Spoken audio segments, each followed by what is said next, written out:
여러분 반갑습니다. 여러분의 멘탈 전도사 천만쌤입니다.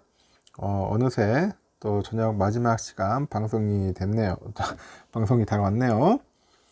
마지막 영상 올리고 천만쌤도 쉬도록 하겠습니다. 날이 좀 아직까지는 습하고 무더운 것 같습니다. 어느 곳은 또 천둥치고 비바람 부는 곳도 있는 것 같아요. 하여튼 비 조심하시기 바라고요. 이번 시간에는 우리 또 젠슨원 관련된 이야기도 한번 하고 여러 가지 이야기들을 한번 전달토록 해보겠습니다.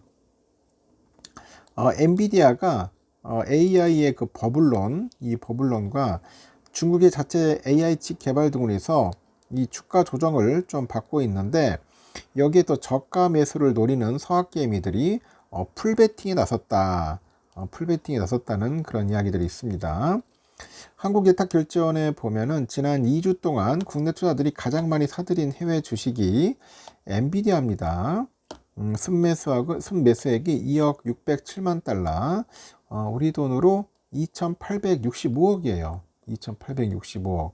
엄청난 돈이죠. 이렇게 엔비디아 주가가 지난달 12일에 183.16달러까지 올라갔거든요.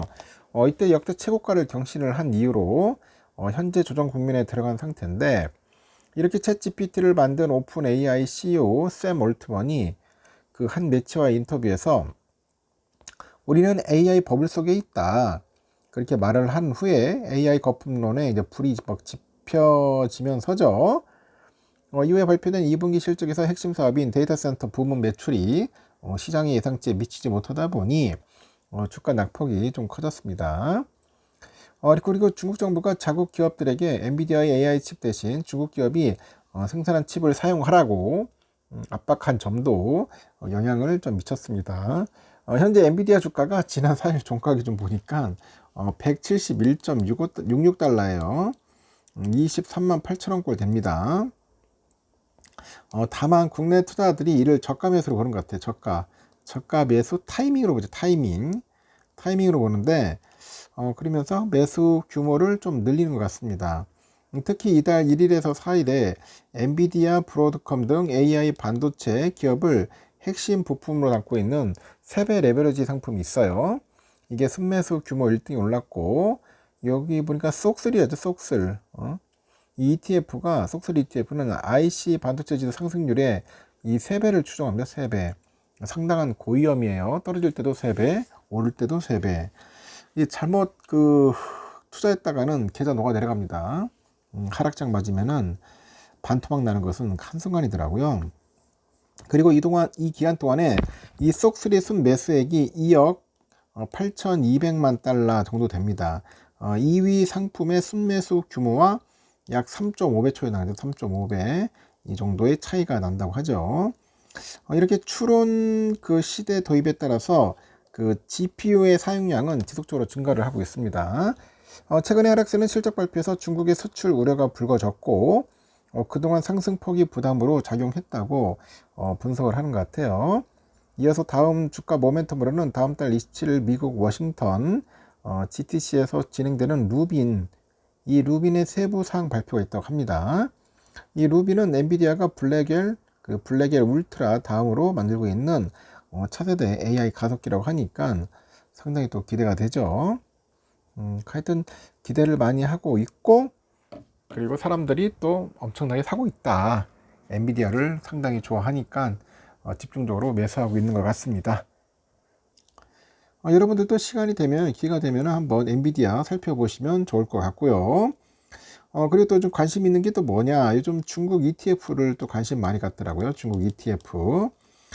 이번 주 무더기 하락이 있었다, 뭐 그런 이야기가 있는데, 중국 증시에 투자하는 그 차이나 ETF 수익률이 이번 주 무더기로 하락을 했죠. 이 코스트컴 ETF 체크해 보니까 지난 일주일 주가가 가장 많이 내려간 상위 10개 종목 가운데 이 6개가 중국 증시에 투자하려는 이른바 차이나 ETF였다 그럽니다. 차이나 ETF였다.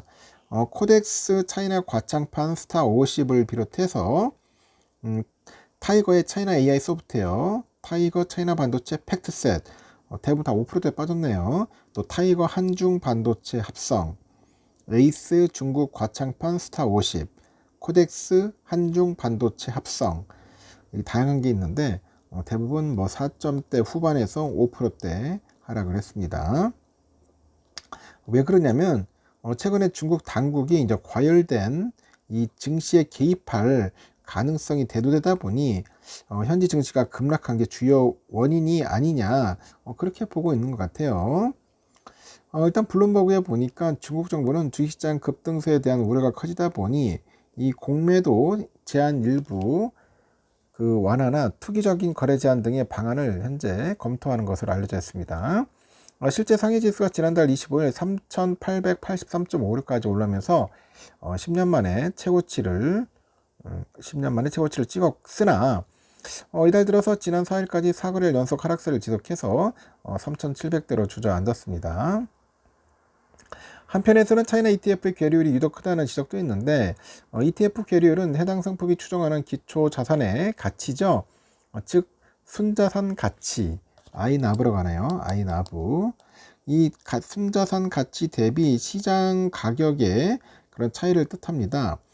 그래서 유동성이죠. 유동성 LP가 제시하는 그런 호가가 그 순자산 가치를 따라가지 못한다거나 이 기초 지수하고 한국 증시의 거래 시간의 차이가 나는 등 이유로 이제 발생을 합니다. 문제는 계류이 지나치게 확대되면 ETF 시장 가격이 왜곡이 돼서 그 상품의 기초 자산의 가치를 제대로 반영하지 못한다는 게 단점이죠. 즉 기초 자산은 상승했는데 그 기초 자산에 투자하는 ETF 수익률은 그에 못 미치거나 심지어 하락할 수도 있다는 겁니다. 실제로 이번 주 주가 하락률 상위 10위권에 들었던 차이나 ETF 종목 6개 중 5개가 ETF 주가는 하락을 했는데 해당 기간에 그 순자산 가치는 상승했던 것으로 나타났습니다. 한국에서 따르면 이달 들어서 ETF 계류율 초과 발생을 공시한 ETF 상품 총 27개 가운데 12개는 차이나 ETF였다는 거죠. 이렇게 최근에 차이나 ETF에 뛰어들었던 개미들은 당혹감을 현재 감추지 못하고 있어요. 이 종목 토론방을 보니까 그 ETF임에도 불구하고 그 주가의 변동성이 너무 크다. 그리고 주가가 하루에도 거의 롤러코스터다. 롤러코스터. 이렇게 움직이면서 마치 단타 종목 같다. 이 변동성 확대에 대한 불안감을 표하는 그런 의견들이 다수였다는 거죠. 실제로 에이스 과창판 그 스타 50은 지난 5일에 장중 주가가 9,275원까지 떨어졌다가 9,740원으로 막 치솟아요. 약 5%의 등락률을 보이더라. 상당히 널뛰기를 좀 많이 한 것 같습니다. 그래서 중국 ETF 뭐 잘 나갔지만 변동성이 크다는 것도 항상 늘 염두에 두고 조심하셨으면 좋겠습니다. 일단은 여기까지 하겠습니다, 여러분. 하루 좋은 하루 보내시고 또 다음 시간에 뵙도록 해요. 내일 뵙도록 하겠습니다. 굿나잇.